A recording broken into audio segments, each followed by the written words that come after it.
Saudações, turma!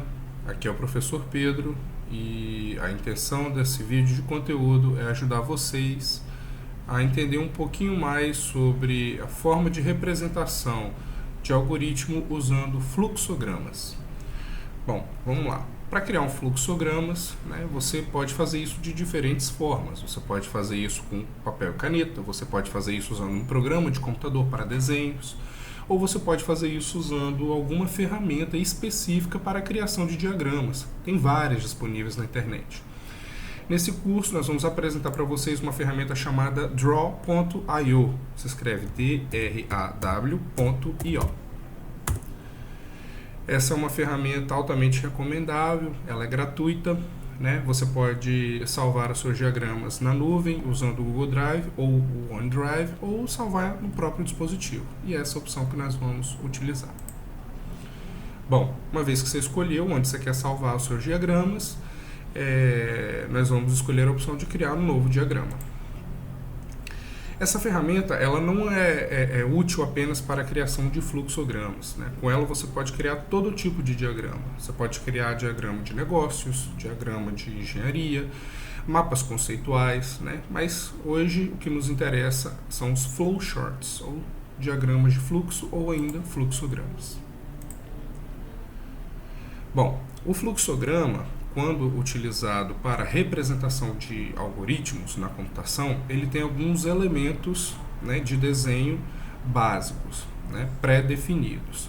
Esses elementos são a elipse, para identificação de início do processo. Ele ainda tem esse desenho aqui, que é para representar os dados de entrada. Ele usa ainda o retângulo, como um elemento para identificar um processamento, uma atribuição de variável ou uma aplicação de função. E esse outro desenho aqui para representar dados de saída. Como a gente viu nos outros conteúdos desse módulo, todo programa de computador ele tem dados de entrada, processamento e uma resposta para o usuário, que são os dados de saída. Nesse exemplo aqui, vamos pensar que a gente quer calcular a média entre dois números. Um programa de computador para calcular a média de dois números, ou ainda um algoritmo para calcular a média entre dois números. Bom, esse cara aqui, ele demarca o início do algoritmo. Esse outro aqui demarca quais as variáveis de entrada. Aqui a gente vai chamar de N1 e N2. No caso, nós queremos calcular a média entre dois números. Aí aqui a gente vai precisar criar uma variável nova. Nós vamos chamar ela de média. E ela vai receber o cálculo matemático da média entre N1 e N2. N1 mais N2 dividido por 2. E por fim, o nosso resultado vai ser, que a gente vai mostrar para o usuário, a média. Bom, só que nós estamos desenvolvendo um fluxograma, então a gente precisa determinar o fluxo de informações, por onde vai começar e onde vai terminar. Para isso a gente usa as setinhas. Iniciou-se o processo. Essas são as nossas variáveis de entrada, que vão passar por esse processamento e dar essa resposta no final. E com isso nós temos o encerramento do nosso algoritmo.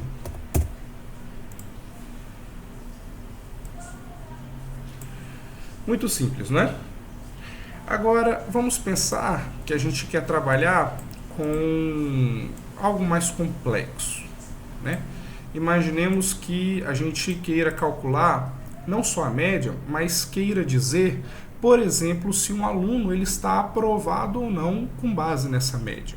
Ou seja, a gente precisa que o computador agora ele tome uma decisão por nós. Se esse valor da média for maior do que 6, o aluno está aprovado. Caso contrário, ele está reprovado. Bom, para essa representação, a gente vai precisar de um elemento novo, que se refere a uma estrutura de decisão. ok? E esse elemento é representado por um losango. Dentro do losango tem que ser escrito qual é a fórmula de condicional, né, que vai ser utilizada para a decisão ser tomada.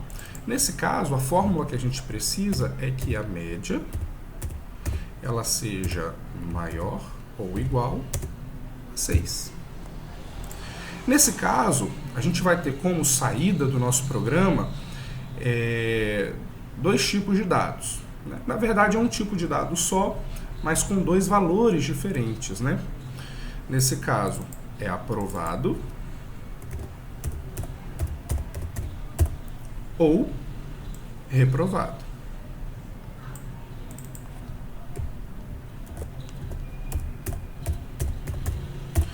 Bom,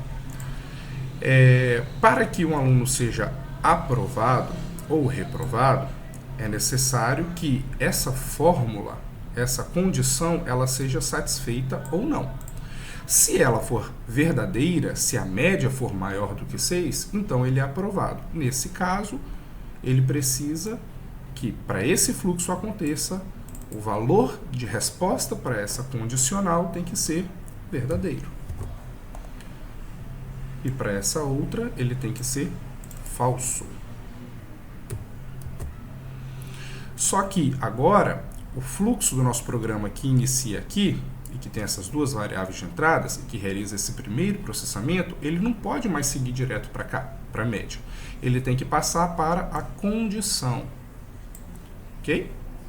Então, essa média, ela não existe mais. Vamos deletá-la. Inclusive, as setinhas de fluxo.